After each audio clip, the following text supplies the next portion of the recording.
So hey everybody, I am Kristen, and welcome to In Session. We're focused today on learning how to craft an effective social media campaign. So today, with live music on pause, with artists relying on the digital space, we want to dive into the basic how-tos and get industry professional recommendations on creating an effective social media campaign. So I'm super, super excited to be joined by an amazing panelist of pros here. So we've got Jessica Poulin, we've got Mike Evenn, who'll be joining us a bit later. We also have Regina Martiarena, and we have Preston Hirshorn. So we're super pumped. We just want to start maybe with Jess and go around and share your preferred gender pronouns and tell them a bit about yourself. Yeah, cool. Hi, everyone. Very weird. This is my first panel I've done, so it's exciting, a little weird at the same time. Pronouns, she, her. I'm based out of Brooklyn, and I run a creative and public relations agency called Woke Media, where I work with up-and-coming independent artists that are already established, to put out projects, tours, help them with different creative content ideas, etc. Awesome. Regina, you want to go next? Yeah. Hey guys, I'm Regina, but most people call me Regi. I'm based in Miami, Florida. I actually just moved back from Los Angeles, so did the cross-country pandemic mood. So I worked at a Latin label out in LA and currently work independently with independent artists, mostly in the Latin sphere. Aim to kind of promote their music and spread their art all over the world. Very cool. Dope. Preston? Hey guys, Preston, he, him for my pronouns. And I would just like to say that I'm a huge music kid and a big Sofar fan, so it's really cool to be here. So I currently lead creative product marketing over at Instagram, which means that I'm responsible for helping ensure that our products are useful for creators, for artists, for musicians, and really for anyone who's trying to use Instagram to build a community and really pursue their passion. Previously, I was over at Spotify, doing a similar role where I helped launch Spotify for artists and Spotify for podcasters. Before Shelter in Place, I was also trying to kickstart a series of club nights and concerts in the Bay Area called Queer Beats, which was really dedicated to bringing artists from the LGBTQ community in front of LGBTQ crowds here in the Bay. And have worked with actually some Sofar alums like Vincent Saro and Ames as a part of that. So super excited to be here. So I'm super excited to have you all. And our last panelist who will jump in a bit later, he's a hip hop artist. His name is Mike Evenn. He's from here in Baltimore. He's also a music video director. He's a winner of multiple awards. He's got a new album out called Which Way Is Up. He's an amazing social media presence. So super excited to have him when he's able to join in. But I'm so pumped. Oh, there he is. Hey, Mike, is your audio good? Can you hear me? Check. Yeah, amazing, perfect. Yes. I'm so sorry. No worries. Do you want to introduce yourself to the audience? Let them know a bit about you. Hey, what's up, audience? I'm Mike Evenn, Baltimore City. I just dropped a new project called Which Way Is Up. I direct videos sometimes. I'm happy to be here. Cool. Amazing. I mean, I couldn't have expected a better timing, so that was perfect. So super excited for this powerhouse panel. Thank you guys so much for being here and for being a part of this conversation. Before we jump in, we got a lot of input from a lot of the attendees for questions and content. So thank you guys for submitting those questions to us. And we'll spend the first 45 minutes talking about those topics, and then we'll spend the last bit on the Q&A, live open Q&A. So if you guys have any questions during the chat, we'll definitely be able to cover those toward the end. So before we jump into the questions, I just have a few housekeeping items to cover. So this is a supportive and uplifting space. So we just want to keep that in mind as we get into the discussion. So in the chat, in our conversations, it's a supportive and uplifting space. So we want to keep that in mind. Also, the chat, please use the chat like you guys already have, sharing where you're from, letting us know what points we're talking about that hit you or that connect with you in some way. And when you are using the chat function, make sure that you're selecting all panelists and attendees so we can all see your amazing comments. If you have questions during the webinar, there's a Q&A button at the bottom. So feel free to jump into that, type in your questions, and then we have amazing moderators with us today who will be able to communicate those questions with us, and we'll jump into those at the end of the webinar. So cool, and you'll receive a survey at the end to let us know if there are any other topics that you want covered and how you felt about the webinar. So with all of those housekeeping items out of the way, we are ready to jump in. Thank you for understanding and listening to all of that. So Regi, I just want to start with you. You're at the top of my screen, perfect space. I'd love to start off by asking, what exactly is a social media campaign and how is it different from a general social media strategy? Yeah, so they're similar but different. A social media strategy is a bit more of kind of the blueprint of what your goals are, and it's normally a bit more long-term. So it kind of goes out to 6 months to a year. Within the strategy, you're probably going to define what audience, what fans you're going to want to be targeting, as well as what your measurable goals are. So whether that's getting a certain amount of streams or a certain amount of merch sales, actually putting some sort of number to it.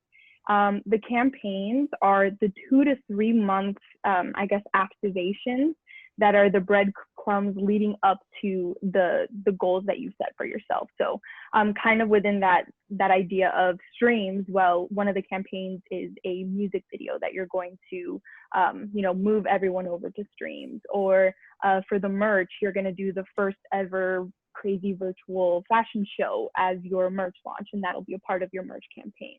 So yeah, that's kind of how they differentiate. One is a bit more long-term, and the other one is building up to that long-term goal. Amazing, amazing. I see everyone kind of like nodding in total agreement. Yeah. Nailed it. Perfect. So let's start with Preston and kind of go around. Are there any specific benefits to creating an actual campaign for a project over just kind of like posting about it on your social channels? I mean, strategies everything, right? And so I think Regi really nailed it in terms of you sort of need both layers to be successful. So it's like you do sort of need that overall social media strategy. And when I think about Instagram, it's really how are you, consistently engaging your fan base across and sort of like utilizing all the different surfaces on IG. We talk about IGTV, Instagram Live, feed, stories, and now Reels as well as like those 5 key surfaces. And just sort of thinking about, all right, high level, who do you want to be on the platform? What's the story that you're trying to tell? And that's a story that you're going to be consistently telling. But then, of course, there's going to be times when you're going to want to be doing a little bit more, working towards that goal. You're going to be wanting to put in a little bit more of that investment. And I think that's also great because I think there is, there's that you don't want to have to, you want to always be using social media. You want to be present for your fan base and your audience. But there are times when you want to be a little bit louder. You want to be pointing them in a different direction and helping them show, hey, here's what I want you to do. Here's the goal that I'm sort of going after, and here's where I want you to go. I think is really helpful there. Amazing, dope. And I love that. And I think it kind of goes really well into the next question around, since there needs to be kind of like a marriage between these two ideas. A lot of people kind of have this idea of like different platforms and which ones they want to lean into. Do you find that there are specific platforms that are better for a social media campaign, or do you feel like, there's kind of like having your hand in kind of different pots to kind of make them work together? Any ideas on that topic? If there's one specific platform that works best for social media campaigns or not? I'm biased as hell, so somebody else is gonna have to answer that one. What were you gonna say? So there's this little thing called Instagram. I'll let somebody else take this one. Yeah. I mean, I definitely think Instagram is a great platform to do it, specifically too, like when you're running ads right now, like Facebook has obviously taken over, so you can run ads simultaneously across both Facebook and Instagram. Just from experiences, I definitely think that Instagram is more of the go-to platform for a lot of people. A lot of artists kind of forget about Facebook, so it's definitely more beneficial for them to do the Instagram. But again, kind of how Preston said, there's so many different layers to Instagram that you have to figure out, like, where is it going? Is this something that belongs on your feed? Is this something that belongs on IGTV stories, live, reels, etc.? Just like figuring out what exactly that piece of content or whatever the part of the campaign you're looking to promote, where it should go within the Instagram platform. Awesome. Mike, you want? Yeah, I go ahead. concur. Yeah, jump in.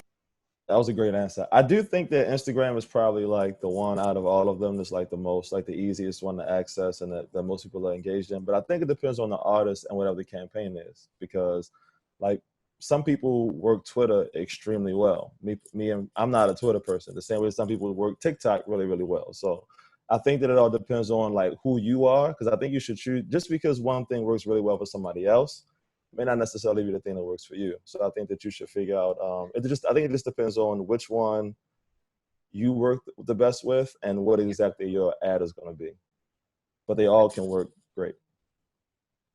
Awesome. I love that. So jump into one. Once you get the hang of it, use that to the best of your ability is what I'm hearing. And I'm all for that. I love the easy go-to things that feel good, normal, natural to me, without having to learn, new platforms and not doing them well. You kind of just waste your time. So totally down for that. And Jess, like, since you've created social media campaigns for like fashion and lifestyle and tech, do you feel like there's a specific advantage that musicians have or strategy specific to musicians that they should lean into a bit more? Yeah, definitely. I think when it comes to music and doing social media campaigns for there, you have an actual person, someone who has feelings, someone who has interests, someone who can really relate to their fans. Whereas if it's a product or a fashion line or something like that, it's more of just the brand as a whole. There's no one person that we can really connect with. So connecting with a musician gives them the opportunity to really be able to speak on, what exactly they want other people to know about outside of their music. Like, that's one of the big things for me is having all of my artists, like, yes, we're doing promo content when you're set to release a song or whatever, but you also need to be like integrating that lifestyle stuff, like whether it's, an outfit of the day, whether it's you're a person who's really into food and taking pictures of that, or your travels, like making sure there's a good balance between the promo and who you actually are as a person outside of like the music and whatever your persona is when it comes to the music world. I love that. And Preston, I know you were speaking a bit about like these specific things within Instagram that are for kind of specific types of content. I think piggybacking off of what Jess was talking about in relation to integrating other things besides promotion into your social media strategy or into your campaign, do you have like any specifics that artists can kind of like lean into on like where they should post these things? Yeah, completely. And I think Jess, you said it so well that at the end of the day, like, people are on Instagram because that's where they go to connect with friends and family and to go deeper on their interests. But like when they're there, they want to connect with you as a human being, as a person. And I think that the most successful artists on IG are the ones that are able to sort of like balance that, like, hey, like, I am promoting and I do have a thing to tell you and I have merch and I have music that I want you to hear, but also like, here's who I am as a person. Here's the things that I care about completely outside of music. And like, that's what makes like such a compelling presence. But yeah, Kristen, to the question you asked, I think that the coolest thing about IG is probably that, you can build one audience and then engage them across all these different surfaces, depending on what is sort of like working for you in that moment and what your strategy is. So we sort of talk about the 5 surfaces and we talk about feed as really like, that's your highlights reel. That's where IG started. That's where it was sort of birthed from. And that's always going to be a lot of that core. It ends up becoming like your sort of like resume, so to speak, your artist resume. It's where when somebody finds out about you for the first time, maybe they stream you on Spotify and they want to know more, they're going to go check out your feed and get a quick view of like, who are you? What do you believe in? Are you going on tour? Meanwhile, stories is sort of a lot of like where Instagram is starting to head, or where it has headed. And that's really for that quicker behind the scenes. Here's a quick diary moment from my life. And that's really about building that connection with your audience. IGTV, one of the newer pieces of Instagram. And that's really about that like longer form content. How do you do things that help really now once you have somebody who's engaged with you, how do you bring them even deeper into your life with longer form video? We see a lot of people using that for more like serialized content once you're sort of ready to take that next step. A lot of tour docs have been going there. Music videos are a great option there. Live, really sort of like the breakout star of Instagram in the last 6 months, given everything that we've had to do with shelter in place. But what a great way to just like engage your audience more deeply. And that's really where your super fans live. That's the people that like are ready to come in and have a conversation with you and have that two-way dialogue. And we can chat about this a little bit later, but so many interesting ways that artists have been using this in the last 6 months with shelter in place. And then of course, Reels is our newest surface. And that's really about showing like a different sort of side of yourself and that like entertainment factor. Like what's the funny thing? What's the thing you can do to really quickly make your audience laugh, to make them smile, to make them feel something, and sort of show that entertainer side of you, and to push a little bit beyond the music into sort of like the entertainment factor as well. Definitely. I love that breakdown for artists that just, you know, don't know the ins and outs and don't necessarily know the best ways to put your content forward. Definitely can muddle that up and kind of put things on the feed that should really be on the stories, or something on the story that should really live in the IGTV world. So definitely thank you for the insight, and definitely taking notes on that. And thinking about kind of content as you post and like where to post it, another question or like a deterrent that a lot of artists are facing is content and the quality, like that balance between the quality of the content and like how often you post. Is there anything, is there an importance in the actual quality of the content that you're putting up, and that balance between quality content and how often you're posting? I mean, I can take this one, but if anyone else wants to speak. You can take I mean, yeah, I think that a lot of artists sometimes forget about the attention to detail. And that's everything from like the quality of the image or the video that you're posting, as well as like what's included in that caption. So that sort of attention to detail is super important, you know, kind of thinking about now that we have an opportunity to do like 8 or 10 photos, like what one is the first one, understanding that, you know, Instagram, when it rotates around, like sometimes a second or third photo from that will pop up. So all of those photos, images, videos should be of high quality content that just makes you as an artist look more professional.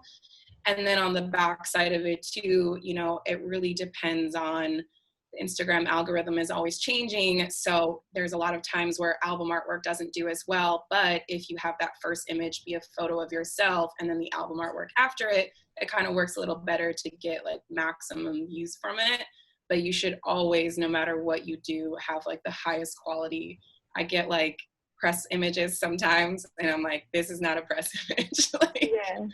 get a real photographer. The iPhone is amazing now, the iPhone 11, like portrait mode is your best friend, you know, like if you don't have budget for a full photo shoot.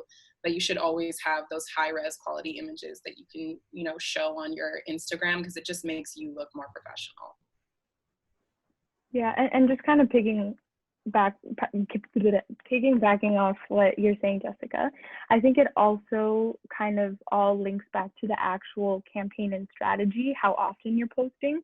So once you have like the measurable goals and the monthly little tasks that you need to be doing, you know what posts are going to be intentional leading back to kind of that, you know, overall goal, like how many streaming posts you should be doing, how many music video promo posts you should be doing. So yeah, I think like having a plan makes it just a bit easier, and it doesn't feel like every day you're posting the same thing just because you feel like you need to be posting, making sure that there's an impact behind everything you're showing. Definitely. Can I say one quick thing? Yeah, please do.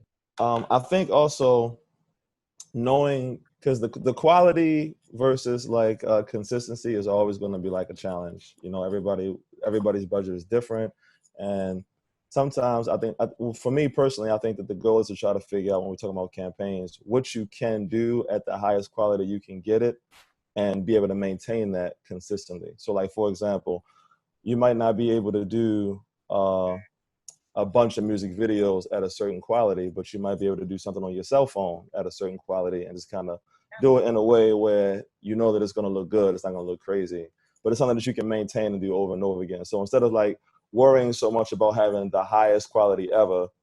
You definitely want to have the highest quality that you can have, but the highest you can maintain at a consistent rate. So yeah, but I think too, like, I guess maybe to clarify what I mean too by highest quality is not so much about the cost or the expense of it, but just like sure. look at an image and maybe it looks a little grainy, or, you know, maybe you did use your cell phone, but like the camera is just kind of like all shaky, stuff like that. Cause there's definitely, I am working with some artists right now who've shot their entire music videos on their iPhone 11.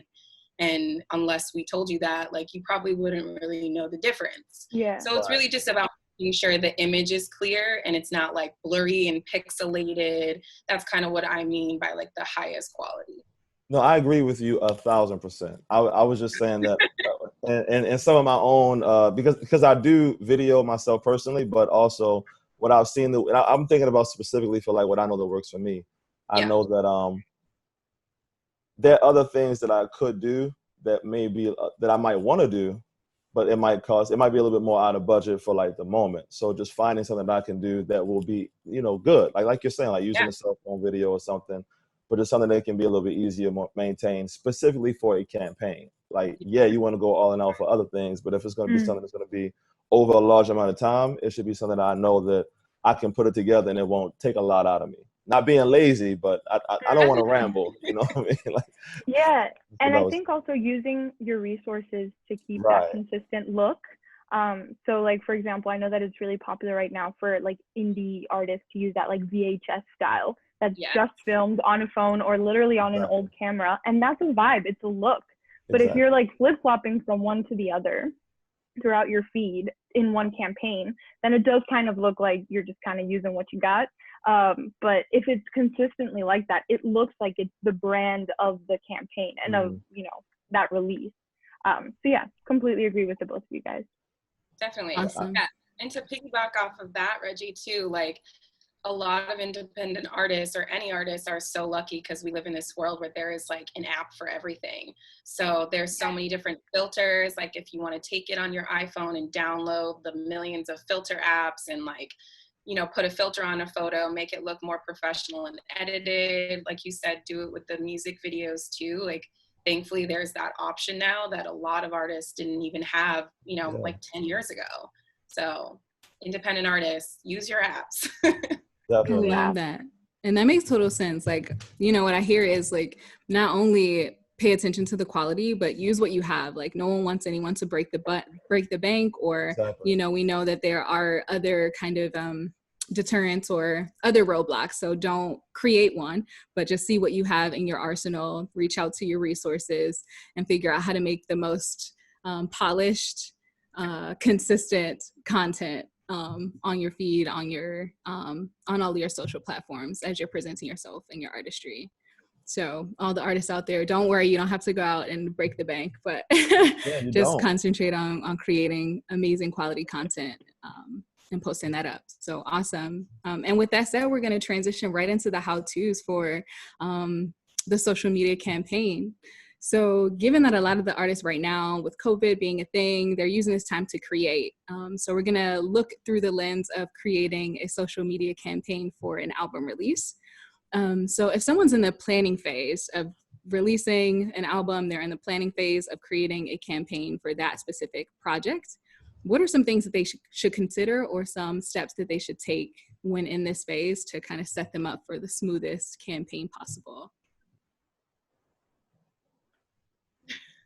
I mean, I'll go. Basically just because that's what I usually do with my clients, but it's really about like the audience. If you have an album, it's about, you know, really like minute details that a lot of people don't always think about, which is like how many songs are on that project, how many songs are you trying to promote as singles before the project comes out, what are content ideas that you want to add for those songs? Is it a lyric video? Is it like fan submission videos? Is it a full official video? Is it an acoustic, like stripped down performance, that kind of thing? So really just like understanding what content you want to create firsthand. And then from there, you can build it out where you come up with a timeline as far as like, okay, this song is going to come out on the 28th. So before then, we want to do maybe like a week countdown beforehand. So it starts the Friday before. You know, you have to, like I said before, really integrate lifestyle stuff in there. So here's a promo post, 2 days later, here's like a lifestyle post, 2 days later, here's another like reminder that this song is coming out. If you break it down even more, it can be like what brands make sense for either the music video or the single, or just you as a person that you can tie into the release of it. And then that becomes more of like branded content, sponsorships, to be able to create some of that like footage, whether it is, you know, again, submission videos to have someone edit it, or a full of official music video.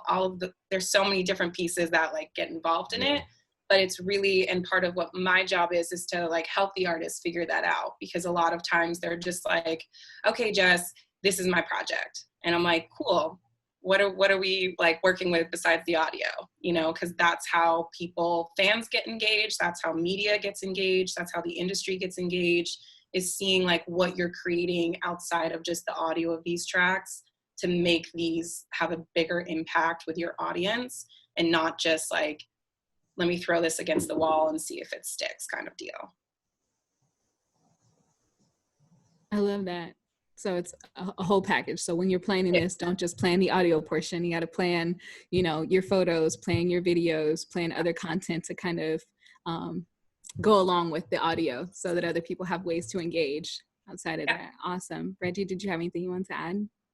Yeah, and as well, I think that I see with a lot of artists, oftentimes the importance is placed on pre-release, and then they kind of forget that you can actually continue to push this song 2 to 3 months to 6 months to a year after that it's out. So with the artists I work with, I really encourage them, like, yes, we have to make sure that everything is ready to go before the release and do all the promo plan before, but afterwards, there's so much that we can do with it. Like, I always say that if it's an album, like you were saying, you put as much effort into every song that you did to the focus track of the album. So make sure that there's, you know, month-long plan for every song on the album once that EP or album is released. Make sure that you do some content where you're breaking down the lyrics, because that's like poetry. That's something that you spend a lot of time on. The music, you probably did collabs with awesome musicians within your network and outside of your network. So yeah, just delving in and really breaking up the song and all the different components into it, and looking past just the release date will be really helpful in continuing promoting your song for longer. Awesome. Yeah. I love that. Is that one of those, is it something that they should also include in the planning process up front, to kind of like have all of these things in place ahead of time? Awesome. Mm-hmm. And I love that idea of breaking down the words and connecting with the people that you collaborated with. Like it also ties to that story and telling a story behind the album without necessarily having to tell it verbatim. Mm-hmm. Yeah, I always tell my clients too, like, you do have to have something that comes out after the project. And, you know, like Regi said, like a lot of people do forget about that. And it's something just to like remind them. And I know even just after singles, sometimes people are like, okay, the single's out, let's get ready for the next single. And I'm like, yes, but you still need to promote it, you know, like have your friends share it from like their Spotify accounts, or them listening to it in the car or whatever, and post it on your stories. Or, you know, if you're going to be doing lifestyle posts, like it doesn't have to be a specific promo post. It could be like an outfit of the day of you being like, this is, you know, look at my new sweatshirt. Also, I just dropped a new single, etc., and have it in the caption, like making sure that there's a lot of different areas that you can re-promote it. Because I see here someone asking about pushing a song without feeling like you're re-hitting up. Yeah, I was looking at that too. Yeah. So I don't know if that's specifically as far as like sending your music into people's DMs, or if it's about promoting it on your own channels. But as far as promoting it on your own channels, like you should 100% always be sharing everything to your stories that people are posting about your tracks, because it gives them, you know, an opportunity for maybe yesterday they looked at your story and they didn't see anything and they forgot you released something, but they go back today and they're like, oh yeah, that song, they just released that, let me go listen to it. And then that's how you organically start driving up, you know, your streams, your followers on Instagram, things like that. If I can YouTube. piggyback really quick off what both of you guys said, because I think that Red said something really key about once the project comes out, we as artists, oh, I'm gonna speak for myself, I'm not gonna say we. Myself, we can tend to like abandon it once it's done because we're always in create mode. Like, okay, I did that, on to the next thing. But it's like, no, you should be promoting that music for weeks upon months or whatever. So the comment that I'm seeing Gabe say about pushing the same song without feeling like you're re-hitting it, I think that playing to your strengths is big for me. And I think finding ways that you can reinvent the same content. Like if you have a song on your project, you could do a live performance of the same song. You could do a remix of the same song. You could do a lyric video of the same song. You could have a fan cover your song, and you can repost fans covering your song. That's how those the challenges get. I'm a product of other artists doing challenges and them engaging with their fans that way of letting them remix their song. So there's definitely a lot of ways that you can reinvent the same content. Definitely. Yeah, and on that, if I can add, I think that every song, just like poetry, has different angles. Like people will interpret it differently. So kind of really sinking in and thinking, what are all of the ways that this song could be interpreted and people could, you know, take on the song? If is it when they're sad, when they're happy, when they're traveling? Like what lifestyle alignments does my song have with, you know, like just your everyday life? And then that's where you build up little campaigns to target different audience groups and different, I guess like lifestyle groups. Mm-hmm.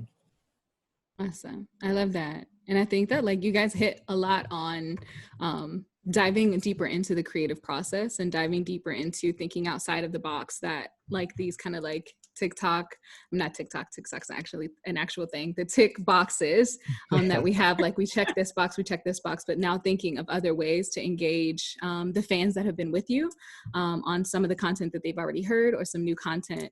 And I think that when we move into like the actual execution portion of the campaign, like you've done all the planning, you've brainstormed, you've come up with all the ways that you want to release this music, all of the content that you want to put with it. Is the execution portion just simply following the blueprint, or are there other things that you kind of want to keep in mind as you're in the posting and in the execution portion of your campaign?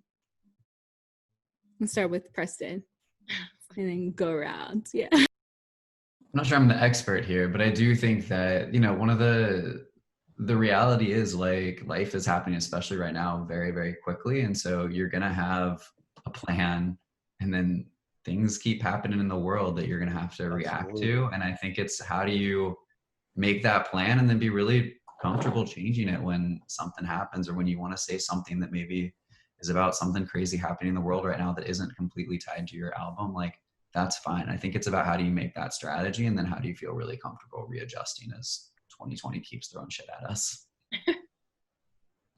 Yeah, I completely agree with that. And I think also understanding the technicalities, which a lot of artists are kind of like, oh, the tags and like, you know, the way to set stuff up and the dimensions and the whatever. Just play the game, do the technicalities the right way when the execution happens, and kind of do the creative stuff around it. I love that. Staying flexible. It's like you said, Preston, this time, 2020 has definitely been a testament to having to think on your feet and readjusting things according to the new plan, and even knowing that may change as well. Yeah. Totally love that. And when you're thinking about ending out the campaign, is like the end just as important as the beginning? Like, is it something that artists can do to kind of like end with a bang, like some sort of call to action that they can kind of leave their audience with when they're ending their campaign? Mike, want to start with you? I think so. I did a campaign. This was like early Instagram. This was some time ago because I'm old. But I had a campaign where I was releasing video content every month. It was once a month on a Monday. But at the end of it was like a concert. Like, this is obviously before Rona also, but it led up to a concert. And even that, like leading up to the concert and like filming the concert, and the people who can't physically be there kind of like wraps things up, almost like ending a season. So I do think that like closing it off with a bang is definitely finding some kind of way that you can like seal things off and let people know that it's over, and then, you know, get ready for whatever the next thing is. Yeah, I definitely think that's a good idea. And also kind of to circle back to what Reggie said is, I like the idea of Mike said, like going out with a bang, but then also remembering that technically those campaigns are never really done. You know, you should always be bringing that music back, whether it's in a throwback Thursday or flashback Friday or whatever, you know, little play on words you want to use. But, you know, letting people know that like, yes, this is the project, it's out, you know, the campaign itself is technically ended, but just making sure that you continue to talk about that music, even if it's like you're in the studio making more music, like try, I don't know, at least like every couple of weeks, bring back a song that you've already released just to remind people that it's out there. Just so that they don't forget about it, they can keep streaming it, you know, they see that you have new music out. So it's like, hey, I have new music coming out, like go listen to what I released a couple months ago kind of thing. And then they're like, oh, cool. Like while I wait for Mike to drop the next project, I'm gonna go listen to his old stuff too. So just kind of remembering that like the campaign is never finished. And I think about it a little bit like you're activating your fans and you're like building new fans in those like big campaign moments. But then in between the campaigns, that's when you're really like nurturing these new people who've discovered you through that last campaign into those like super fans that you'll then get to activate for the next campaign. So it's really like in between those times, you're still needing to put in some of the work to like nurture those folks and make sure that people deepen that connection with you as a person, as an artist, and your music, so that next time you drop something, they're there and they're ready and the first people streaming. Yeah, Preston, I think that's super important. I think that at the end of the campaign, diving into the analytics and the actual results. So who did react to this? Why did they react to this? What else do they like? And based on those analytics and that information, strategizing your next almost like seamless transition into what you're saying, like the nurture stage that can be another campaign. But yeah, I think really delving into what works is going to be very helpful for future campaigns. I love that. That makes total sense. And like kind of diving into understanding that along the way, you're still nurturing these relationships because people are, you know, following you from different spaces, from the campaign or elsewhere. So you don't want to always only focus on this particular thing and this particular campaign, and just make sure that you're bringing everybody in and keeping them there for, you know, however they're relating to you and your music. I love that. And reintroducing them, like Jess said, to old music. Like, you just started, this is the album that you know of, but I have another album that's out, go check it out kind of thing. Absolutely love that. And Regi, with your work at the Latin indie music label, like, do you have any specific strategies that you found worked particularly well for the Latinx community? Yeah, so I want to say it's pretty much, it's very case by case, obviously, depending on the actual like genre of the music, because we worked with some crazy genres from like electro cumbia to mariachi R&B, a little bit of everything. But I will say something that I saw the most success in is diving into what are called kind of like the trigger cities, which Preston, I'm sure you know all about. But in the streaming world in Latin America, I have seen greater success when I run ads specifically to these trigger cities, which are just off the top of my head, Santiago, Chile, Buenos Aires, Argentina, Mexico City, Lima, Peru. And what a trigger city is basically they are more likely to stream and they kind of light each other up. So if you're doing well in one, they end up kind of trickling over and you start doing well in the other ones. So I've seen really great success for even American artists that are trying to get a Latin American following. Targeting those cities tends to be pretty successful. Awesome. Definitely. Cool. Love that strategy. Yeah, go ahead, Jess. You're going to say something. Oh, I was just saying that's really great to know. You know, we always try to track like where the big cities people are hitting in and stuff like that. But it's always good to know too, there are definitely certain markets that tend to stream more. Definitely Latin communities, Asian communities too. I have a lot of artists whose numbers are like huge in China and stuff like that. A lot of those different demographics tend to, like, for whatever reason, maybe either you or Preston would know that more than I would, but they do tend to kind of like bump up the streams for a lot of artists, just based on how much play they get. I love that. And that strategy, Reggie, you know, is one great example of how to kind of cut through the noise of like, you know, things that a lot of other people are doing and trying to find something new, something different. Let's start with Preston. What are some like cool things that you've seen artists do, or some ways that artists can kind of break through the noise of like this heavily concentrated digital platform right now that everybody's kind of on it, trying to figure it out? Yeah, I mean, I think one of the most interesting sort of like lemonade out of lemons part of COVID has been just like watching the creativity, for at least me, watching the creativity flow, especially like Instagram Live, which I know a lot of people have been talking about in the last 6 months, but just like the creativity that's sort of like had to be created there is so cool. We have a lot of folks like some of the bigger people like John Mayer and Miley Cyrus come to mind, who have basically taken to Instagram Live and actually created like talk shows on the platform. So Bright Minded is Miley's, Current Mood is John's, and John like has like a talk show on IG Live every Sunday when he's sort of like in the season, and then he brings on an artist to do like a collaborative performance, and like it's been so cool to watch that develop. But then, you know, there's the more that's like pretty hi-fi, some of the more lo-fi examples. Like I've been loving like Haley Kiyoko was bringing on her fans onto Instagram Live through a live with, where you go live with one other person, and actually teaching them the choreo from her tour that I think got canceled, obviously. So she was like teaching her fans the choreo and like doing that while everybody else watched. I just thought that was like such a cool way to engage the fan base in the community. And I think just like any time that like an artist is bringing one of their fans on live to like do something cool with them, it always just feels so cool and so uplifting. I love that. And kind of piggybacking off of like the uplifting and utilizing your social media to kind of connect and bring people together. We're going to have like 2 more questions before we jump into the Q&A. So if anyone else has any questions that you want to drop into the Q&A, feel free to do so. We're going to head over there really soon. But with the rise of support in the Black Lives Matter movement and an upcoming election and all these other amazing, important social issues, how can artists utilize social media platforms, social media campaigns to kind of gain awareness, activation of their fans, and in that way kind of engage in that way? Any recommendations? You can start with Jess if you want. I mean, I'm happy that we did this, and I know that we talked about this being kind of one of the areas I wanted to touch on too.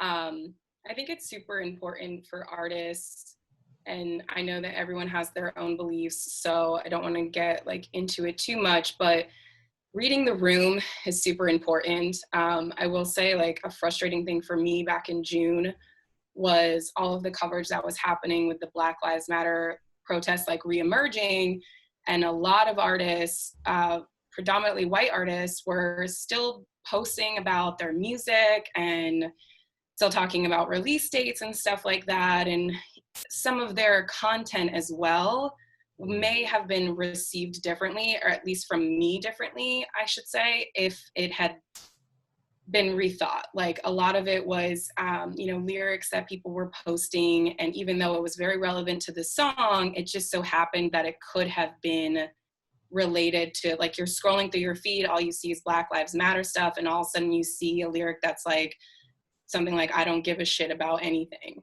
And you're like, wait, what? So I think, in those times, I know it's frustrating and it takes a lot of effort to come up with these release plans for your music and stuff. But at the same time, like, this is a very important time in our lives, not only as people of color, but just as a nation, to really come together. So I was very happy with a lot of artists that I either work with or know who, took down their releases and scheduled them for later dates when things made more sense, which I appreciate. A lot of people were doing, obviously figuring out the black box and different organizations that they can partner with. Like, that's always super important. And the last thing I will say, because I could go on forever, is just like, remember too, that this isn't just something that happened for June and July. Like, this is something that has been going on for over 400 years, but this is something that's continually happening, like Jacob Blake, like all of those things. This is consistently happening. So I will just say, it's great that you guys paid attention to it during those 2 months, but it's still happening. So you should still be trying to integrate that into your social campaigns. Especially as a Black artist, like that's super important. And I know some people don't want to be too political on their page, but I will say, like, we don't have time for you not to be political anymore. Like, you should be political. You should be showing your support for these organizations that are fighting for Black lives, that are fighting for people who are poor and homeless during COVID. And especially when it comes to the election, like, this is the time for you to get out of your not political box and get into the ring. I won't swear.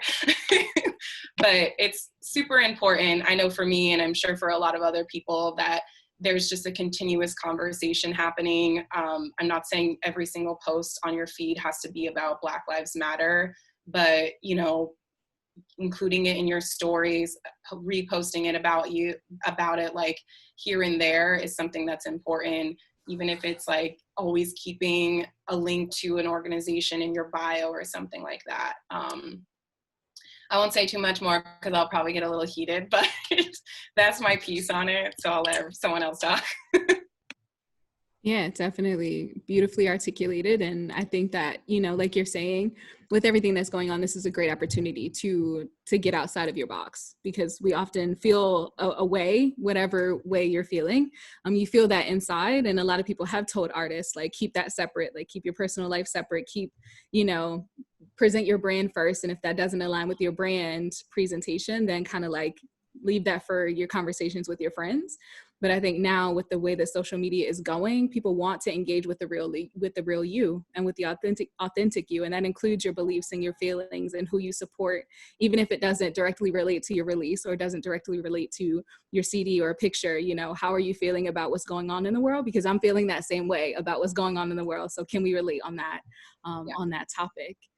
Mike, exactly. Or Reggie or Preston, anything else to add on how, like, artists can utilize their platforms for bringing communities together? Preston, like your queer beats and just connecting different communities in the time where we're not really physically in each other's spaces. How can we reach out and connect with someone who may be feeling the same way or in the same groups as us, to kind of build that community and support for one another?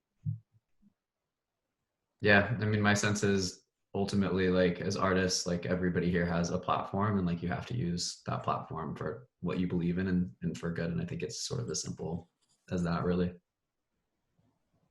Love that. Use your social media to activate everyone. Go ahead, Reggie. Yeah, and I really love what Jessica was saying, that it's a very personal, like, you know, a personal conversation. And I think that even just like thinking about all the content that you do, you're not writing to a stadium. It's not like a stadium is seeing one large message. You're writing to a person that's in their bed on their phone. So I think that when you want to connect with someone and talk about such important issues, thinking about it from that perspective, where you're talking to another human being that's probably alone. And yeah, taking it from that perspective.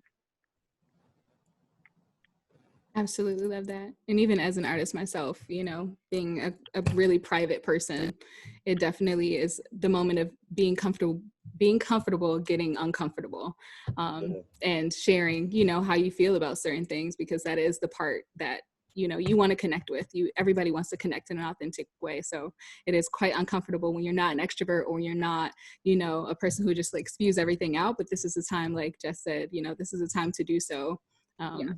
And it'll connect more people than it will divide. So definitely love that. I mean, the whole reason that people are artists to begin with anyways is because they want that platform. They want people to see what they're doing and recognize what they're doing and sort of become like an expert in their field or genre. So if that was your goal to begin with, was to have a platform, well, now you need to use that platform, you know, for good, to fight for injustices that are happening, not just when it comes to people of color, but just when it comes to everything in general, like women's rights. I won't get into it, but you get my point. Use your platform, you know, whether you have like 500 followers or, you know, like 20,000 followers, whatever it may be, there's always people that are going to be looking at your Instagram page. And it's important that you reflect, you know, what you care about and the causes that you're passionate about, just as much as it is for your music. Totally agreed. Love that. Great way, I feel like, to end this portion of the webinar. Feeling very motivated and activated to utilize your platform in so many ways. And we're going to go into like a lightning round of the Q&A. Thank you guys so much for your in-depth knowledge. We're going to go, in the Q&A, we have a quick question around if someone is averaging 30 streams a day on Spotify, how would you recommend structuring a campaign to meet a goal of 1,000 streams a day? If that's someone's goal. Just to start off, use your network, because you probably have more than 30 friends. So use your network, post it, ask people to listen to the music. You know, I think that would be one of the best ways to start off. Amazing. How important, or if important at all, would you say TikTok is in promoting a song? I mean, I'm old too, so I don't even have TikTok on my phone. I have honestly and I tell all my clients this when they come on. I'm like, I don't use TikTok. You can use it as much as you want. I definitely think there's benefits to it, just like with any other platform that comes and goes. One of my artists, she released a song, one of her first songs back in 2015, and she hit me up the other day and she's like, RuPaul's Drag Race just like posted my song on their TikTok channel and they have like millions of followers. And I'm like, that's amazing. I think it's really just kind of using the platform, as much as you can and being active on it, but also realizing that a platform like that does have expiration dates. So don't put all your eggs into one basket and think that, you're just going to blow up on TikTok and that's all you need to do. It's good to meet fans where they are, but just kind of keeping in mind, what industries are also looking at too. And industry people tend less to look at TikTok and more to look at the Spotifys and the Instagrams and Facebooks and stuff like that.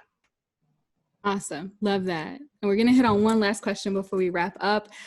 This question is similar to the question that you answered, Regi, around if someone has a small following, 1,000 people following them on Instagram or any social platform, are there any specific strategies that they could use to activate their audience to kind of go and support specific projects? Is it just as simple as asking, hey, go follow me here, or hey, go listen to this song? Or is it another kind of thing that they can do to get them to really share it on their own platforms and with their friends? I could jump in. Go for it. Okay. Like I know I might be beating a dead horse, but definitely number one, playing to your strengths and knowing, like for example, when I was building my platform, I know that like I make music videos, I make in studio, live videos and me working on music, but I know what my fans engage with the most is when I do freestyle videos on platforms like DTLR Radio, 92Q, X, Y, and Z. So I think that playing into your strengths. I'm a fan of like Vince Staples, but to be honest, I really care more about Vince Staples' interviews than I do about his music, because I think that he's a very entertaining and his musical IQ, he's an intellectual. Same way like Cardi B built her following from like, we love her personality. So it wasn't so much about her music. We just like seeing her talk about stuff because she's funny. Anything she says, it goes viral. Oh, coronavirus. You know what I mean? So I think that finding the things that you're good at. If you have a dynamic personality and you're trying to promote music, maybe you should do more podcasts or you should do more live streams and you should tell people to share music that way. If you're a live performer, then maybe you should focus on like doing more videos and having to share that way. And also like cross branding, like if you have songs that are about certain things or you have covers about whatever's on Billboard right now, just taking advantage of like the timing and cross branding with other different influences and things and getting those kind of shares will help like build your following up. So. Love that. Love that. Thank you guys so much. We have maximized our time and information shared. I really, really appreciate you all for giving so freely with all of your information and with your expertise and with your perspective for all the audience members. Thanks everyone who tuned in. I hope that you all had a lot of notes and took away a lot of information from here. Feel free to follow up with us, follow up with the panelists as well. We'll send you guys an email with all of their like Instagram handles and all those good things to keep up with what's going on. And look out for our email with the survey and also tune into the next in session. And we can't wait to have you guys again. So thank you guys so much for giving us your time. We really, really appreciate Thank you so much, Kristen. Thank you so much for Thank moderating. This was great. I'm so glad. Awesome. Have an amazing rest of the week. All right, bye. Thank you. Guys. Bye, everyone.